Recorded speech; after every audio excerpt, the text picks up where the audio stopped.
The button has been pushed. Brandon, you look brighter. Brandon, what's going on? I do. What's going on, Brandon? What's happening? The most loaded of questions.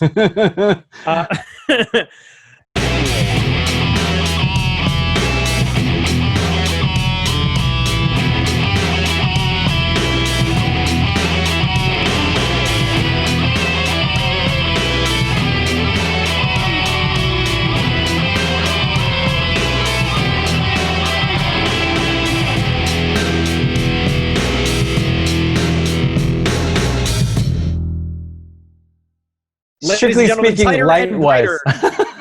Yeah, tighter and brighter for your viewing pleasure. Your friend and mine, the one and only former super referee Brandon Chalmers, one half of the greatest podcasting team. We are, ladies and gentlemen, the fucking Do-It-Cast. Jamie, I'm going to get right into it, so this way we keep the boss happy. We are part of the Hard Knock Media Podcasting Network. That stands for NOC, as in Nerds of Color. You can check them out. Jamie, what's that website one more time, baby? hardknockmedia.com. That's hard knock as in NOC media.com. You can find great podcasts with a lot of fun people talking about the entertainment industry, ethnicity, representation, all that fun stuff. Keith says I make it sound boring as fuck. I don't intend that. The network is great.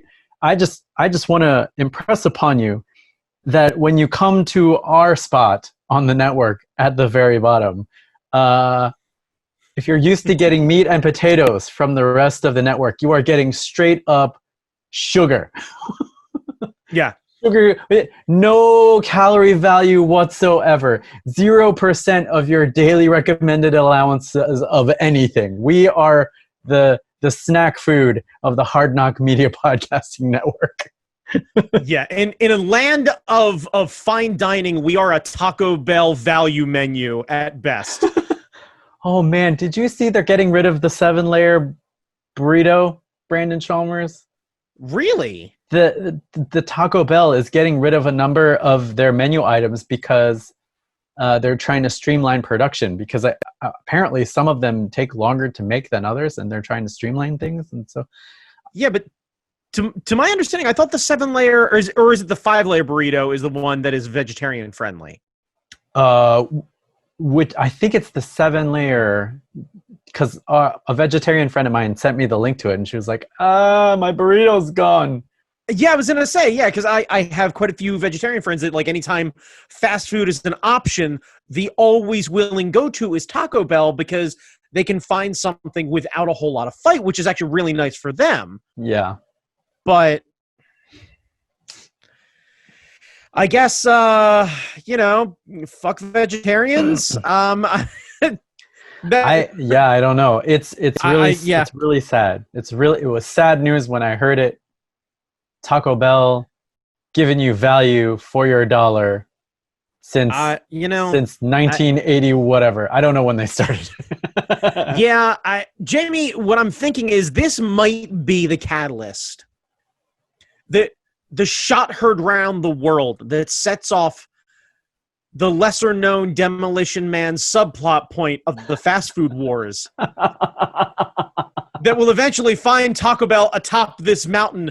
Immediately, they were like, our first step is fuck vegetarians. So, how about that? Be mad, Internet. We're Taco Bell. Go fuck yourself. I forgot what else on the menu they were getting rid of, but there was like a whole bunch of shit, like some of the potato products, like the fry things that they were doing, which were really fucking good. The little cute potatoes with the cheese sauce and yeah. Because I think a lot of these items required extra prep time or something. I don't know. I skimmed the article and my brain can't hold information in it very long. But it sounded sad news. So if you have a favorite on the Taco Bell menu, this is the week to get it, because it's gonna go bye-bye. Oh man, it's funny. There used to be kind of the joke about the Taco Bell R&D labs are essentially like them just playing like Mad Libs with 7 ingredients. Yeah. And now I think it really has become that. We're taking away certain things. Okay. God damn. Well, sad. It's very sad. Yeah. Brandon, I have camera news. I actually have more camera news. I have more camera news, which surprised me because after all the things we've been hearing about Olympus, I thought they were going to be out of the camera news cycle. Turns out that is not so. It turns out that the company JIP is going to be producing new cameras, new lenses, but they will not have the Olympus name on the product. So you know how your camera is a OMD EM10 or whatever. 10 Mark II, yeah. Mark II, and your Olympus lenses are Zuiko, M Zuiko or whatever. Right, yeah. So JIP has those names. So they're going to be releasing cameras under the OMD name, and they're going to be releasing lenses under the M Zuiko name. And other smaller bodies under the pen name. So they just won't have Olympus, but they do plan on creating more products in the future. So your system isn't quite dead. That's okay. So good to hear on that. Really confusing to me, and I think it might just be a lack of global market perspective that Olympus doesn't have a strong enough name for them to want to keep. I think it's that wasn't part of the transfer. They're just getting rid of because Olympus. Gotcha. Because Olympus still does medical equipment, so they. That's where they make a bulk of their money. So even though they have a lot of name cachet in Japan, I think they'll be able to parlay this into decent sales if the cameras are tailored to what people are looking for. And these days, people are looking for slick-ass web cameras. So, like, if the next OMD Mark EM10 Mark 5 comes out and whatever, and it's set up for webcam stuff, I don't know. Who knows? Yeah. So. And lenses are still coming. Mine isn't set up for it. Well, yeah. Yeah, lenses are still coming, which is at least the nice part. Lenses are still coming. Yeah. Okay. Well, fingers crossed. I haven't purchased a dead camera format. And I did find a possible software solution for you. There's I forgot. I sent you the link because again, my brain holds things like a fucking sieve. But there's a software that uses a lot of modern cameras use Wi-Fi to transfer files from the camera body to your computer. And this software piggybacks off of that Wi-Fi signal and can use your camera as a webcam through the Wi-Fi. So I looked up the compatibility chart. Your camera is on there. So maybe, hopefully, someday. Fingers crossed. Not only is your lighting kicking up a notch, but maybe we can get that image, that camera image looking nice and sweet. Yeah. I'm actually making a note for myself. Also, Nikon released another mirrorless camera, but we don't give a shit about that yet. Nope. Not nope. yet. No, we don't.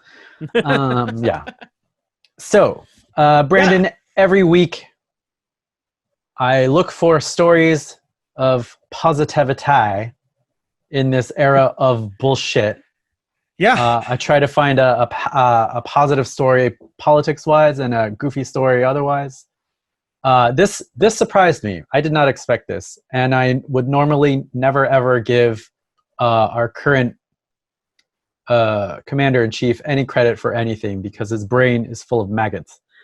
However, 45 has stated that he is encouraging us Americans to wear masks and that it is patriotic. Shit. It is patriotic to wear masks.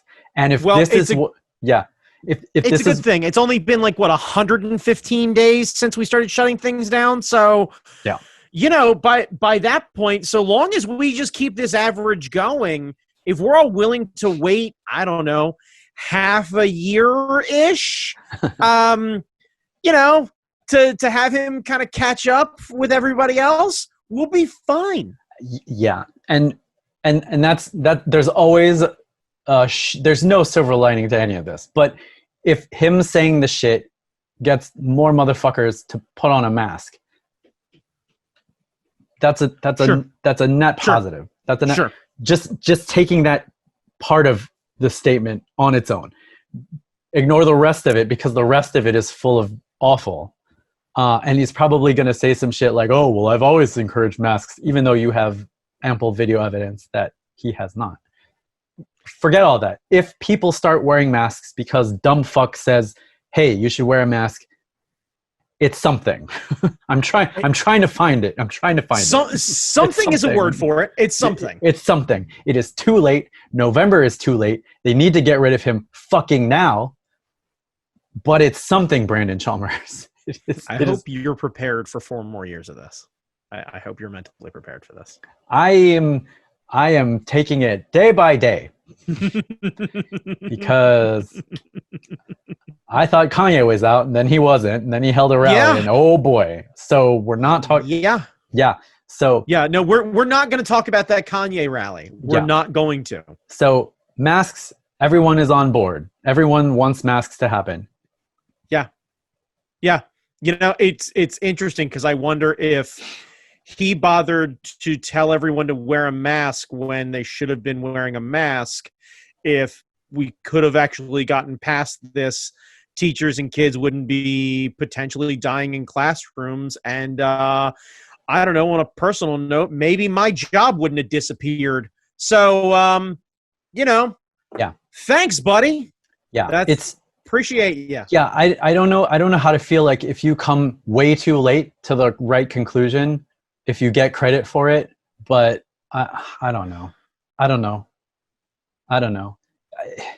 If it helps from here on out, I think it's something, but sure. I really do think it's the tantamount definition of like you handing somebody a poorly drawn star with the words "you tried" written in crayon, and just like, you sure did do it late enough. You did a thing. Yeah.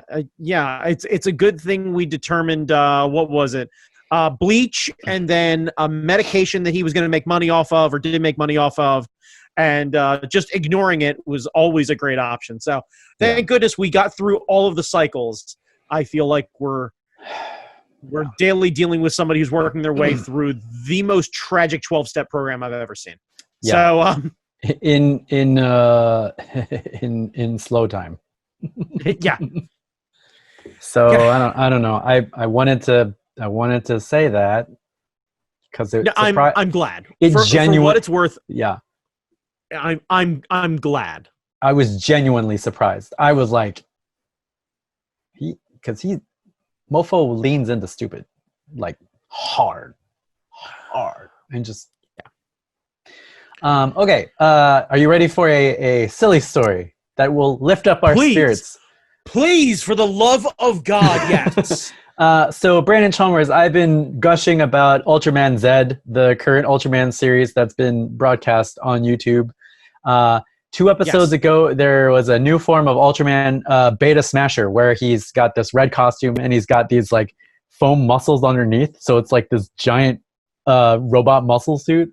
And he fought this kaiju with a long neck. And there's a shot where he grabs the kaiju and does okay. Are there 3 names to this move, or is it like the same move? Because he does either a diamond cutter, a stunner, an RKO, like. See, so for clarification, a shoulder smashy thingy. The diamond cutter and the RKO are the same move. That is, grab someone by the neck, leap, and land completely flat to the ground, both you and your opponent. So if everyone is laying flat, by the time it's done, the person performing the maneuver is on their back. The person receiving the maneuver is on their stomach. That is an RKO / diamond cutter. Okay. / for our super big wrestling fans, Canyon cutter. The best version of that. God, I love Canyon. R.I.P. Canyon. God damn it. That dude doing that move and a guy. Okay.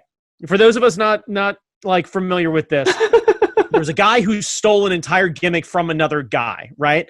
That's all you really need to know. The signature move was the diamond cutter. He called it the Canyon cutter. We thought that everything was done for the night. They've got a shot of one of the announcers interviewing a wrestler out in the parking lot, and off in the distance, you see Kanyon run up to some nondescript guy, kick him in the stomach, and Kanyon cut him across the hood of a car, and then off in the distance makes the the Diamond Cutters sign because he's stealing Diamond Dallas Pages, and makes the bang, and then runs away. And it is literally like off in the, all you could hear is like way off in the distance, and it's my favorite thing, maybe even ever in wrestling. Like it's definitely in the top 5. Anyway, so the Stone Cold Stunner requires, one, I think, to do a proper stunner, you have to kick someone in the gut. Okay. Turn. Grab them by the neck, similar thing, but you, as the person performing the maneuver, find yourself in a seated position. So you are basically coming down on your own tailbone, and they are kind of angular as opposed to falling all the way to the ground. And then if they're done properly, you manage to turn around and flip someone off over and over again, and they springboard off of you and then flop like a trophy fish on the deck of a yacht. Like it's really impressive if you do it the right way. It seems to me that a stunner would hurt more because, like, with a cutter or an RKO, you have more room to kind of flat out. Like when you hit, your body flattens out. With the stunner, when you hit, when you're going down, you're expecting your chin to go down further, and you go boom right there, and you get stopped, and then you flounder off there. See, I am of the opposite mindset, because if you do the RKO / Diamond Cutter and you come all the way down and you don't pick your chin up, you are face first into shoulder, like bicep and mat, and you are just laying there in pain. The stunner, on the other hand, you come down, you performing the stunner are basically jumping and landing on your tailbone on a hard surface. One, you're getting hurt. Two, the other person gets to receive and then springboard leap backwards. And it is far more entertaining. Yes, it is. But most people that I've seen, when they get hurt doing a stunner, they get hurt jumping off of Stone Cold's shoulder and then doing the flippy maneuver. Yeah. To make sure that you got enough movement for it. The stunner I will always remember, and it's the weakest he's ever done, but it was at that one WrestleMania where Rusev, he gave a stunner to Rusev. Sold the hell out of it. And Rusev, oh my, like, it was the weakest stunner I've ever seen Austin do, which is understandable because he's hurt. Right. And he can't do it. So he did it. But if you were just watching Rusev got hit with the hardest thing in his entire life because he bounded off in slow-mo, landed, and then bounced more and rolled out of the ring. It was phenomenal. Phenomenal. Yeah. And that happened in the middle of the ring. So he's a human Super Bowl in response to Stone Cold hitting him. It's like, you know what? Like, I should be mad at you overselling that, but goddamn, is that fun? Yeah, you know that Rusev had the time of his life. He's like, oh, is Austin going to stun me? Is Austin going to stun me? It's going to be great. Yeah. Oh yeah, 100%. Yeah, believe me, as somebody who has taken a hard chest chop, just a single chop, from Northeast Wrestling's own Keith Youngblood. Hopefully, soon to be future Northeast Wrestling heavyweight champion. Oh, fuck yeah. Yeah, oh, fuck yeah. Fuck yeah. I can say with confidence, it is exhilarating to take a wrestling move from a professional. Yeah. Like, I couldn't imagine taking a stunner from Stone Cold. But I am not a small man, and I am, by most accounts, not the most athletic guy in the world. I do all right, but yeah, I can tell you right now, you'd have seen me clean a backflip. Like, just because think about it. You've got thousands of people in the audience, millions watching at home. You've got the camera on you. Right. The millions and millions of people. And the only thing I can think to do is sell hard as fuck. Because if I end up bouncing off of Stone Cold and manage to only clear like most of my chin and chest, I'm just going to scorpion myself back over again and then flop down and be even in more pain. Right. And I'll be internet famous for at least 24 minutes. And that is 23 minutes longer than I have already been internet famous for. It'd be glorious. Right, yeah. Glorious. Anyway, DDP caught sight of this clip, and he said on the Twitter, he tweeted out, they never see it coming, even from Ultraman. DDP. And it was so good. It was so good to see the worlds collide, the wrestling world and the tokusatsu world, just kapow, because Ultraman is basically wrestling. When he fights, it's basically wrestling. It's just wrestling. Well, I mean, that's, to my understanding, that's what most of tokusatsu is. Thinly veiled plot points around really great gimmicks around giant scripted fights. Like, it's essentially the same thing. There's nothing wrong with it. Yeah. Like, tokusatsu is great wrestling for kids. Like, that's true. That's really what it is. Like, true. There's nothing wrong with it. I can totally get behind it. I just don't understand half of it. I mean, I watch it all the time. I don't understand half of it. See, then I'm doing okay. But that was a bright spot in a otherwise fucked up everything. just to see the joy of DDP tweeting about Ultraman. Unexpected, gorgeous, beautiful. If history has taught me anything, there are few shining lights in wrestling, and Diamond Dallas Page is definitely one of them. He has personally saved the life of many a pro wrestler who has been down on their luck. Is managing DDP yoga, a way for people to try and get themselves healthy using, slowly building exercise techniques, and is incredibly open and inviting to people of all body types. So I genuinely appreciate that guy, and hats off to you, sir. Like, good on you. Nice. All right, Brandon Chalmers, dare I ask, what have you been geeking on? Well, look, I'm going to get this out of the way because it's going to really bother me if I don't. Wear a mask. I don't know if you know anybody who has been personally affected by this, has lost whatever it is, yada, yada, yada. But I got sent home from my job back in March due to the pandemic, like a lot of people did. I said, okay, no problem. I went home. I made sure to wear a mask. I made sure to social distance. I've been trying to do the same thing the entire time. Trying to do my best to make sure that I don't end up infecting anyone else. To the best of my knowledge, I have not caught COVID, or if I have, I am asymptomatic, which makes it all the more dangerous.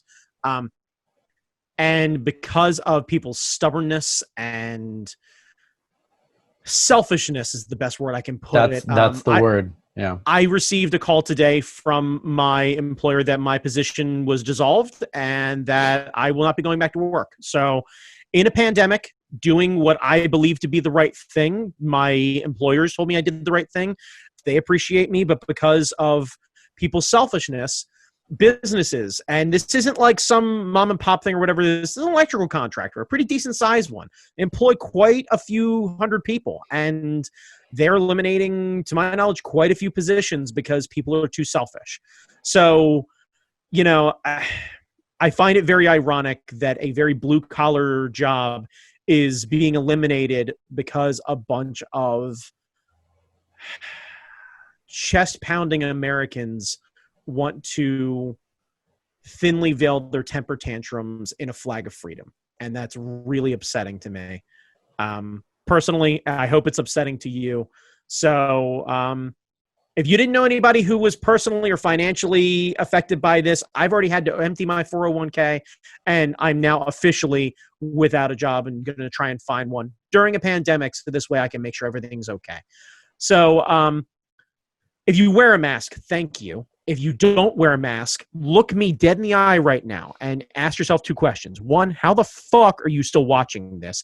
And two, personally, hear from me, go fuck yourself. You find me in the street, I'm going to punch you in the fucking face. And I know I'll be able to see you because you won't be wearing a fucking mask.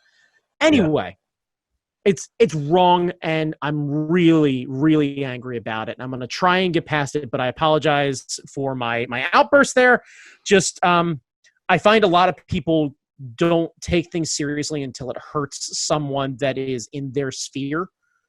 And if you have been lucky enough to not know anyone who was personally affected by this, had anyone who has gotten sick, lost someone, had someone lose their jobs, what have you, and I am in your sphere, consider this the one where, at the very least, your selfishness means that I have to worry about losing my house and my car and everything else that I hold dear.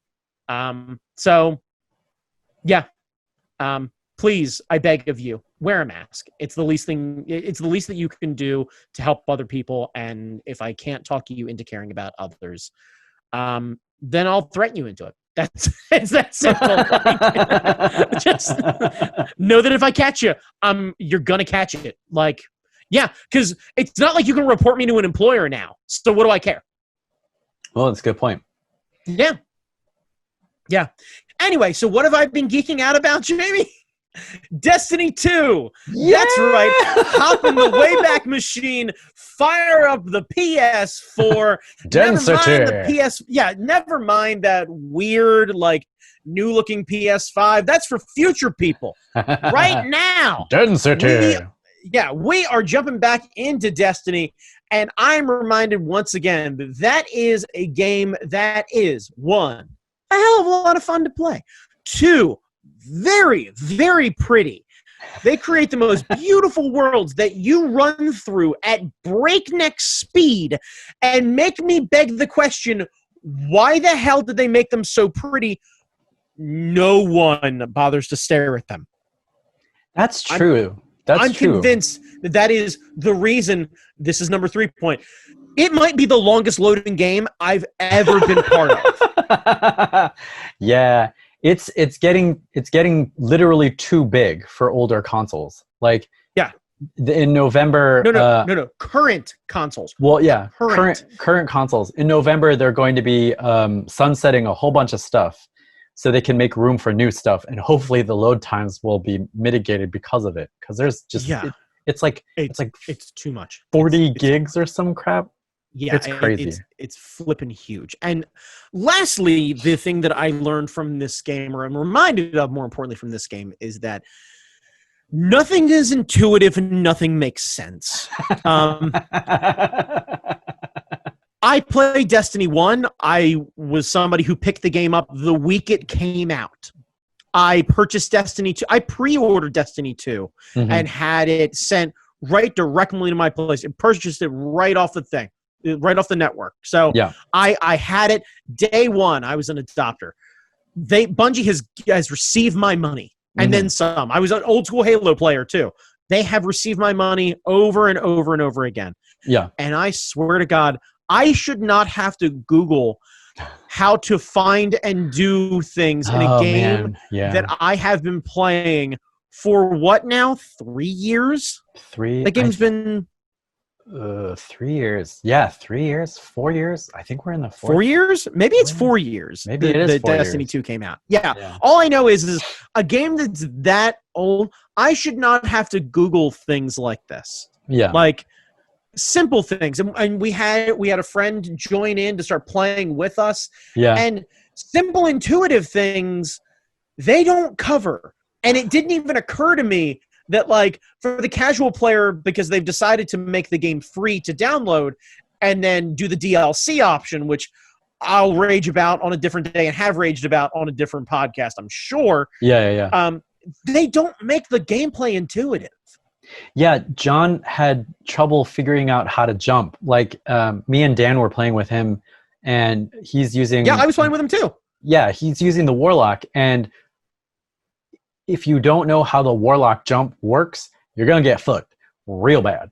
Like, Blink is one thing. Blink is hard to understand too, but like if you don't understand how the floaty jump works, it's just no bueno. Nothing good can come out of that. The amazing part to me is that he had been playing the game for days at that point and didn't know how to do it. And all I could think is, how hard was it to get away from bad guys if you didn't know how to properly, like, you must have been either dying a ton and just was like, no, I'm going to stick with this, which genuinely, like, resilient, tough as nails. Yeah. Or more importantly, that guy might be the greatest shot I've ever seen because he's managed to not be so frustrated that he spikes his controller like an NFL wide receiver in the end zone. Because I would have easily thrown a tantrum and just Jean-Claude Van Dammed my TV right off the stand. Just no hesitation. Just roundhouse kick, and that thing just goes down. Yeah, I feel like Destiny, at this point, this late in the game, you need to play with other people if you're gonna be a newbie, because if you're starting out fresh, you're gonna need a dictionary of shit in front of you to figure out how to play it. And and I've been playing it all that time, and even I need fucking Reddit to figure out some of this stuff. So I'm just happy that people are playing again, because now I have people to play with, and I don't have to like struggle bust through all of this shit. Yeah. So if you're playing Destiny, if you haven't played Destiny, if you're like, yeah, I'm sitting at home, I'm looking for a new game to get into, download Destiny 2. It's free. And jump in with the rest of us. We're playing the free content. Yeah. And start playing with the rest of us. Hit us up. Let us know your what is it? It's gamer tag is still the term. Gamer tag for PS4. Yeah. Right. We are all on PS4. If you and our clan is open, like no one's in our clan, so our clan is very welcoming. Go ahead and join our clan. We are the Pork Belly Bandits. Just jump on in, and we'll do some community gaming. We can run you through stuff. Myself, Jamie Noguchi, the Charm City Shinobi, Dan Malahome. Yeah. We've got people who know how to play. We're happy to run you through things. At the very least, it'll be entertaining as we all fail together. And no pressure. Like John was feeling a little self-conscious because he was like, I don't know, guys, and me and Dan were like, it doesn't matter. We don't care. We will wait. We will stand here and wait for you and help you through this jumping puzzle, because that's what we're here for. Absolutely. Yeah. Yeah, it's come have fun and play video games with us. Yeah, if it wasn't for the community aspect of it, if it wasn't for being able to play with you guys, I would never play this game ever again. That's why I stopped playing, because I felt like everybody stopped playing, and I was like, well, I'm done, and I just kind of I left it be, which is why I've been so behind everybody else's light leveling capabilities and what have you. Yeah. So I'm eager to try the dungeons, because those are like mini raids that only require 3 people, and there's some mechanics involved with that. And I think they all give you exotics or special gear or whatever. And I'm here for whatever it is. And there are 4 of us who are playing in regular rotation now, so like I'm willing to do it over and over and over and over again. Like, I don't give a shit. Like, I will help anybody through anything in this game. If it is within my ability to Sherpa anybody through anything, I will assist you. If you're looking to do well in PvP, look elsewhere. Yes, we should clarify that we are not good at playing against real people. Or more importantly, we're not experienced in playing against real people. We have won quite a few, and we'll have a good time at the very least. Yeah, I feel like Control is our game, because at least there's more than just killing as the objective. Because if you capture a point, you get more points as a team. The more points you've captured, you get more points as you kill people. Yeah, I'm starting to wonder if that's really true, because you get murked by a team. I'm either leaning toward Gambit actually enjoying that a lot more, or wondering if just a straight fight might be the best way to do it. So this way we can just play some classic stuff. The idea of just getting overrun at checkpoint after checkpoint is it's a little soul crushing. So Clash, you think we should try some Clash? I think we might need to try some Clash. Yeah, I think see. Just real straight up, just let us kind of go through things, and all you'll hear the entire match is just going to be, "Oh, motherfucker, no bullshit." But that's gaming. That's what we do. That's what I've been geeking on this week. Because like I'm getting close to finishing the thumbnails for book 2. Oh, my book comes out in August. Well, it's not August yet. So, but yeah. So I've been geeking out. That's what I've been geeking on too, is Destiny, and finally having people to play with. Because I had some friends who were all West Coast people, and we were playing for a while. But then last season happened, and I forgot what the last season was, and everyone dropped because everyone was just like, nope, we're done. And so, like when John mentioned, I kind of want to check out this Destiny thing. It seems interesting. I was like, oh, more people to play with. So rediscovering all the old content with John has been a lot of fun, and getting you back in has been a lot of fun, and playing with Dan has been a lot of fun. It's just the old gang is back together. I kind of wish we could do Trials of the Nine, because that's what took place of Trials of Osiris, and it was 4 people. So all 4 of us could have been doing Trials and failing gloriously. Yeah, I don't know if I've got the patience for that at the moment. I think I need to work up to that kind of disappointment. Yeah. But yeah, it's interesting. I love playing PvP. I suck at it. And you'd think I would be better at it if I liked it so much. But I always feel, whenever I get murked, I always feel it's because I'm out of position, or I'm trying to do something stupid, like trying to get 300 kills with this goddamn sniper rifle. Yeah, see, I'm always convinced I have the wrong gun. Yeah. And I play with the same gun almost exclusively. I know I am lethal AF with this one gun, and yet the second I start playing other people and I get murked, I'm like, it's the wrong gun. I got the wrong gun. It's like, you only got one. You only play the one. You're magically just going to pick up a new thing? Like, sidearms. Like a guitar player suddenly being like, you know what? Move. I'm the drummer now. I'm Phil Collins now. This is what. Yeah. Only it's me hitting the wrong ones out of beat and like hitting the ring like 6 times, and then just that big crash for no reason. It's like, you are not Phil Collins, and then me just over there completely offbeat, just shouting Susudio into like one of those share style mic pack things. Yeah. Well, I think you would have a lot of fun with a sidearm in Crucible.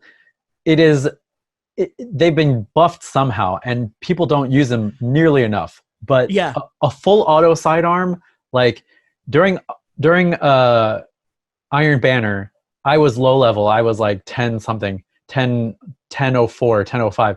Everyone I was fighting against was like 1050. I was just running up on fools and going with the dumb sidearm. I did pretty okay with the sidearm. I think the problem really is just a lack of experience.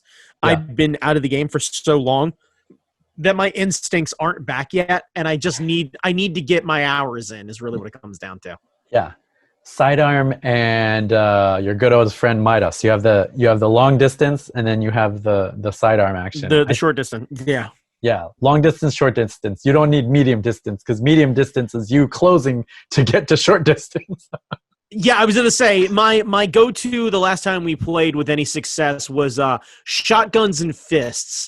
So it was basically me just finding enclosed spaces and having someone panic and go, shit, and then me pounding off a shot and then following through with a hook. Oh, man. You could do like sidearm shotgun. Because some of the sidearms are primary and some of the shotguns are primary. So you could I understand that. I wouldn't want to do that because I need something that has distance. I can't trust that I am fast enough and or capable enough to pop off shots like that. Like you have a double shotgun, like quick draw, bang bang. When we used to play Destiny 1, we used to do that. There was an exotic that was like a primary shotgun. Oh yeah. I ran 2 shotguns and I think a rocket launcher for quite a lot of matches. Yeah. Yep. God damn. Yep. See, those were the days. Yeah. When nobody knew anything about anything. Yeah. It was so good. I miss you, Obama. Anyway, what are we talking about?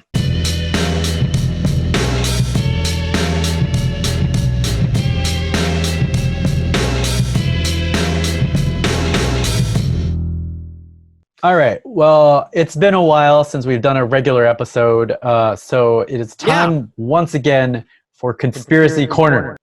Even though Conspiracy Corner. Go ahead. Well, even though John Oliver has warned us against conspiracy theories, I feel like the conspiracy theories that I am discovering hold very little weight, hold very little impact on the world in general. So we're not talking about the Epstein thing and the Epstein's assistant thing and the judge whose son and husband were shot. We're not gonna do like actual conspiracy theories. Yeah. We are going to. Are you familiar with the Jim Henson production of Labyrinth? Brandon Chalmers. I have seen it, I think, twice. Once as a child, and then once in my teens. And really did not care for it either time for some reason. Do you remember cool designs? Right. But do you remember the basic story? Like Jennifer Connelly. Probably, sure. Let's go. Jennifer Connelly has to save her brother from David Bowie's massive bulge. Yes. Otherwise, the kid becomes a goblin. All that kind of stuff. Right. Yeah. So there was a conspiracy theory, a fan theory about Labyrinth and Jared. David Bowie's character's name is Jared, the Goblin King, and all of that stuff. Are you prepared to have your mind blown, Brandon Chalmers? Go for it. So this comes to us from a Tumblr user called Glam Dammit. Glam Dammit. I don't know if this Tumblr still exists, but I will link to it if it does, where this theory was posted. But it goes thusly. In a time long, long ago, a sorcerer named Jared fell in love with a girl named Sarah. Jennifer Connelly's character's name was Sarah. Sarah's father and stepmother would not let her marry Jareth because they wanted to keep her as a servant to care for the other child. In a fit of rage, Jareth kidnapped this other child and spirited away to the fairy world. In this new world, Jareth built a palace for his Sarah. He turned the spoiled child into a goblin and kept it to be a servant. Following so far. Okay. Many stories of the fairy world tell us that time moves differently there than in our world. In the time it took for Jareth to build his kingdom, which he may have thought was a little more than a few years, Sarah grew old and died. Okay. So time travels differently in the fairy world. The love of his life died. Overcome by grief and added by a lifetime spent in a strange world filled with monsters, Jareth goes mad. He refuses to believe that he has lost his love. He searches the mortal world from his castle looking for her. So he goes nuts. He refuses to accept that Sarah is dead. So he goes, since Sarah is a common name and has been used for thousands and thousands of years, it doesn't take long for him to find a dark-haired girl named Sarah who has a younger sibling and who feels that she is treated unfairly by her stepmother. In a fit of rage, he kidnaps this other child and spirits it away to the fairy world. Perhaps this new Sarah dies in the quest to find the child. Perhaps she wins her sibling back and flees. This is how Jareth becomes the Goblin King.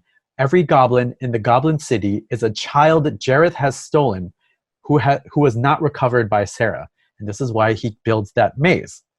So all of the goblins are younger siblings of Sarah's out in the real world that he thought was his girl because he's cuckoo. Okay. I'm a little confused as to where the plot hole is here. There's no plot hole. It's just It's just adding lore to the story of Labyrinth. Okay. So let's go through some things here. All right. So Bowie is not a man? He is a goblin. He is known as the Goblin King. I get that. You didn't actually answer my question. Oh. It is unclear. It is inferred to in the movie that he's like a high goblin or something because he has magic and he can manipulate time and he can do the ball thing. Right. But I thought the whole story, I thought the whole song was like something of a man, what man, the man with the power, what power. So I assume he's a man. Right. Yeah. So what? I saw my baby. Yeah, I've heard Michael Bracco sing this quite a few times. He loves it. So now this would feed into the old Venture Brothers theory of David Bowie being some sort of like shape-shifting ethereal being, an immortal. Just an immortal shapeshifter. Yeah, I'm on board with that. I'm really kind of okay with that. I like the idea of Bowie just disappearing now because he's just tired of the world and just like, no, I've spent my time. Now is the time to rest. I shall come back in another millennia and just, be Bowie 2. I don't know. Bowie 2 Electric Boogaloo. Yeah, son of Bowie. I don't know. I don't necessarily see an issue with this. I am confused how the timeline really works at that point. Is it a Peter Pan sort of scenario? Well, it appears to be because he doesn't age. According to this theory, he would not have aged in this entire time, or he would have aged slower. Right, but why does Sarah die then in this world? Sarah,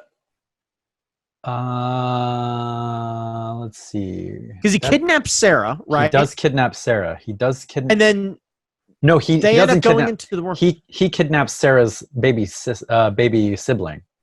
Baby sibling. Okay, yeah. So he kidnaps a kid, turns that kid into a goblin. And then Sarah tries to find him, or Sarah grows old and dies. Time out. Wait. His theory, right? He loves Sarah. He loves Sarah. Okay, so he loves Sarah. Sarah's the love of my life. Like, I have to be with Sarah. Oh, Sarah. Oh, Sarah. Sarah. My way of showing you my love is kidnapping your baby brother. To kidnap your baby brother. I think the theory is that without the baby brother, Sarah no longer has to stay with her parents to be the primary caregiver for the baby brother. Are the parents... What's the deal with the parents? The parents appear to be deadbeat parents because they do not want to care for the baby brother. They want Sarah to care for the baby brother, while the parents do whatever they do. So my understanding is these two people managed to raise Sarah, right? Yes. Into a young, responsible woman. Yes. However, Sarah was such a fucking pain in the ass that they managed to not bother to pull out, bring a kid to term. Really, what I think we're learning, this feels like I was terrible. Right. But like, here's what I'm getting at is Jim Henson, if memory serves, was a Christian Scientist. So I'm wondering if this whole theory is Henson working some shit out that has anyone Googled whether or not Henson had an older sister? Because I wonder if the theory is that Henson was the kid who gets kidnapped because his parents suck. Oh, God, I don't know. Kidnapped by his own imagination in the form of David Bowie.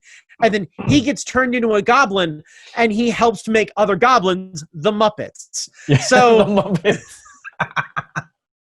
Once again, we have another example of terrible parents. Right, yeah, like this, you know what this is, Jamie? This is a Disney story. Yeah. Now I understand why Disney bought the Muppets. They were like, wait a second, hang on, wait a tick. So you're saying that you solved a problem by eliminating the parents? What a new and interesting take on a story.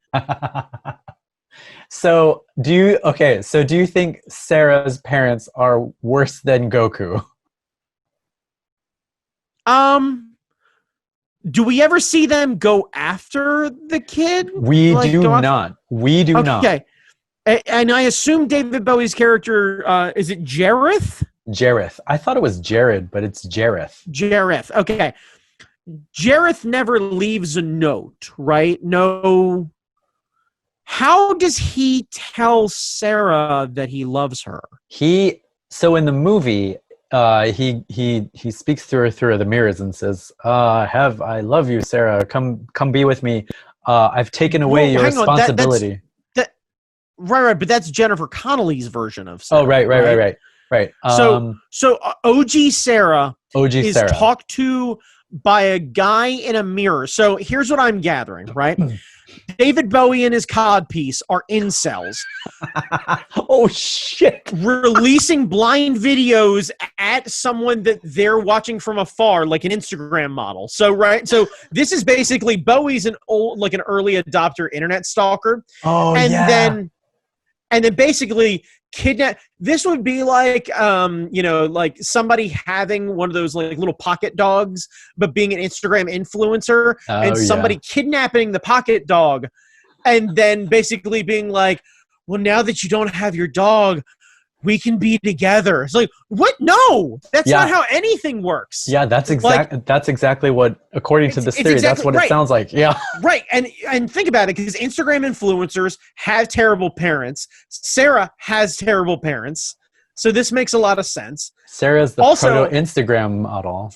Funny thing that I find interesting is when I hear deadbeats and I'm thinking of the timeline, that would make them basically hippies, which is an interesting take on Jim Henson's history. Oh, shit. See, this theory goes deeper than I expected. No, really what this is me working out Henson's shit out loud. It's really what's happening. Also what it comes down to is me being angry at Christian Scientists, because frankly Jim Henson probably should have had another 30 years with us and died for silly beliefs is what I'm going to land on. So yeah, the idea of David Bowie basically being Henson's, I don't know if it's Henson's imagination manifested, or whether it's David Bowie is Christian Science, where he's like ill-informed with great intentions of like, I love you, but there's a cost. Like you're allowed to be in the kingdom of heaven, but you're not allowed to believe in science and medicine. People will love you and your rainbow connection, but you have to die for something fucking dumb. Like it's this straight up.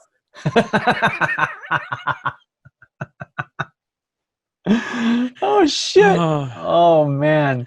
Yeah. What we're really learning is I have feelings about Henson and the Muppets. Apparently. Yeah, I miss. See, and maybe that's why I'm starting to land why I never really cared for this movie, because it felt like Muppets that I never wanted to exist. Mm-hmm. Like, I like the concept of them. I think the designs are cool, but at the same time, I want my Muppets to be helpful beacons of light. Every one of them is teaching me a lesson one way or the other, especially Oscar. The one that you don't think is teaching you a lesson is teaching you some of the greatest lessons of all. And Labyrinth never felt like it taught you anything except for Bowie's got a big old dick. Like, that's... Bowie dong. Yeah, like... Bowie dong strong. Right, and frankly, like, you can look at a photo of David Bowie and be like, well, there's David and there's his Bowie. And, like, I'm good. Yeah. Like, I don't necessarily need that whole thing. But yeah, so I don't know how to respond to that theory. It doesn't make any sense to me, because why not just kidnap the kid, kidnap Sarah, and then have the kid die of like misadventure? You're a goblin king. Yeah, that's true. I mean, there are better ways to do it. I think the key here is that he snapped, and so maybe he's not in his right mind. Right, but how many goblins are there? In the movie, there are a bunch, but according to this theory, he was the first. Right. Wait. That doesn't make any sense, because also the plot that you're basically explaining to me is the one of Guardians 2, So Bowie and Kurt Russell are basically the same person? Yeah, I don't know if the theory tells us how many goblins were before Jareth started turning kids into goblins. Right. Because, like, I feel like he can just start snatching wayward kids up and just turning them into goblins. Goblin, goblin, goblin, goblin. Right, but I hope it's actually much more fanciful than that. It's a lot of, like, swaying and shimmying from side to side. And then my hope, beyond hope, is that when he turns them into goblins, it's very like I Dream of Jeannie, where he's got that big poofy hair and he just bam, and then just you see the quaff come forward and then back, and that's where the energy comes from. God, now I need to fucking see that. Sounds dope as shit. The greatest way to handle magic ever. I Dream of Jeannie. Like, I don't need your Harry Potter shit. Fuck that. No, I want them to just bam, bam, bam, and just right to it. Blink your shit out. Yeah. Yeah, the theory doesn't seem to hold water to me because I'm confused about the timeline thing, and I find it really difficult to believe how any of that works. Also, how do you fail that much? I don't know, man. Because, like, one Sarah and then the next Sarah, okay, we're going to need more Sarahs. But, like, if you're telling me, like, there's a couple hundred kids here, and all of a sudden he sees another brunette named Sarah, and he's like, this one will be the one, kidnaps brother. Like, what? At a certain point, either he has the word. Honestly, this is reinforcing my theory that he is an incel because he never learns his lesson. Yeah, and never seems to understand that his terrible plan won't actually help him get what he wants. Yeah. Yeah. So, and I got to be honest with you, Jamie, I'm not comfortable with this, if only because I am genuinely pained by the concept of calling David Bowie an incel. Like, it bothers me to my core. Like, I just so nonchalantly branded Ziggy Stardust that way. Like, I can't. Bleed, bleedy, bleedy, bleeder, burning, never fuck. Bleed. Yeah. Ziggy played guitar and then stalked women through mirrors, kidnapped brothers, the spiders from Mars. Like, Ziggy played guitar. Yeah, I stole that fucking baby out of the mirror.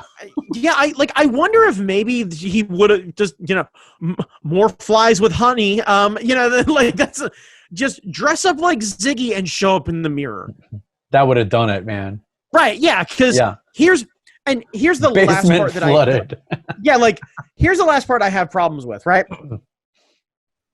You got a lot of Sarahs, right? Presumably, if you follow this theory, you got a lot of Sarahs, right?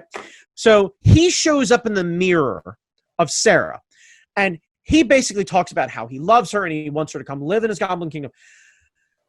Let's say you get 5 Sarahs. I'm going to go low here, right? You're trying to tell me that out of 5 attractive young brunettes who have abusive shit-ass parents who have to basically drag their young brothers around Walmart and raise a kid that they don't want, that one of them wouldn't take half a look at that cod piece in that castle and go, fuck it, and just aha their way right through that mirror and just... Yeah, like... That alone tells me that this plan is flawed. Because that's also definitely written by somebody who did not grow up with just lackluster, dismissive parents. Oh, man. Because, like, the second you get a small enough group, like, and that's what I'm saying, 5. You get 5 kids who are looking for a better life, who don't necessarily want to deal with the brother, they're out. Like, it would be like, look back and go, hope you find a goblin queen, deuces, and just right through the mirror and no questions about it, and just let that kid deal. Yeah. Yeah, that's true. Plus, maybe maybe, and I might be overstepping here, maybe if Sarah disappears, right, and the parents realize that they've lost their one true love, their firstborn, their favorite child, the one that brought them so much pain and anguish, but turned out to be such a good kid that they were willing to let them just kind of manage the other child, that they would be so heartbroken that one of the two of them would just want to dote over the young child, and that the brother would have such a better life, and these parents would realize that I can't do this to a child. What was I doing? How selfish could I be? That's a better story. Yeah. Because the parents, or they completely fuck off and that kid becomes Batman. Like either way, either one works. Yeah, Bruce Wayne is really the second born. Please, for the love of God, can that be the story? Can that be the story? Where you find out that Thomas and Martha Wayne weren't actually Bruce's parents. Bruce's parents were just fuck off assholes. And Thomas and Martha was, Thomas would be Bruce's big brother. Yeah. Martha, his wife. Yeah. Yeah. Oh, man. Yeah. And the kid ends up getting the fortune. The parents show back up. And we get a crossover where it's like Batman and the Goblin King, where it's just him trying to fight his way through. I like this. I need this to happen. I like this better idea where, like, instead of being in an alley or something like that, it's in like a hall of mirrors, and like Bowie steps through, like saunters through with a bit of like, cha-cha slides and whatnot, and the Muppets are all in the background, and all of a sudden he's like, you ever dance with the devil in the pale moonlight? Bam! And then just killing parents, stepping right back through the mirror, and just Bruce is like just seeing pearls fall and Muppets dancing in the background. You remind me of the Babe. What Babe? Bam! Right, yeah. And then we find out that what he'll end up being, smash cut to later on, is the Great Gonzo. The Great Gonzo is Batman. He has to jump through. Please do this crossover. I want to see the Great Gonzo. Just hear him just do the I am the knight and just cape up and then just fly down. Oh, shit. Oh, God. It's so much better. I love this now. I want to see that now. Right, because we've already seen the Batman origin story over and over and over again, but what we haven't seen is the Batman origin story with the Muppets. It's true. God damn it, why does Bowie have to be dead? Fuck. Who the hell can play... Can Tilda Swinton sing? I was about to say Tilda Swinton. I have no idea, but we got auto-tune and we have voiceover. So you know what? Let's do that. Wait. Can we use that face match software where it just maps the face over the face? Oh, deep faking? Yeah. Yeah. Right. We just let Tilda Swinton just deep fake Bowie and just shoot that movie with the Muppets. We can have like Sam the Eagle play Alfred, and it'll be great. Like Master Bruce. Right? Yeah, he's perfect for that because he's the most English. He's the most American guy playing the most British character. It's fucking perfect. I love this. When I butlered for the Queen. Right? Muppets, yeah. Muppets take Gotham City. Oh my God! Yes. Oh my God, it'll be so good. The only thing that we got to figure out is like, do we get Gary Oldman to play Gordon again in this version? You have to. Because I think you have to. Yeah. It's just right.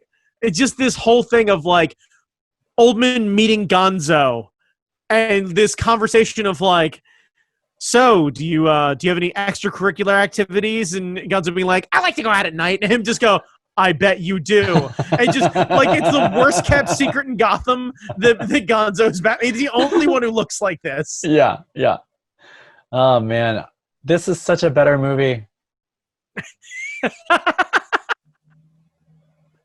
Yeah. We did it. It's fixed. Yeah. It's better. Yeah. It's better. It's a better movie now. It's a better movie. Yeah. Best movie. Labyrinth 2, The Muppets Take Gotham is what we need now more than ever. Yeah. Make it happen. Yeah. We can do this. Right after the Seattle musical. This is the next thing on the slate. Right after the Seattle musical, it'll be great. Yeah. Honestly, if we can get a shot-for-shot remake of Avengers just with Muppets, I'm here for that too. Yeah, that would be great.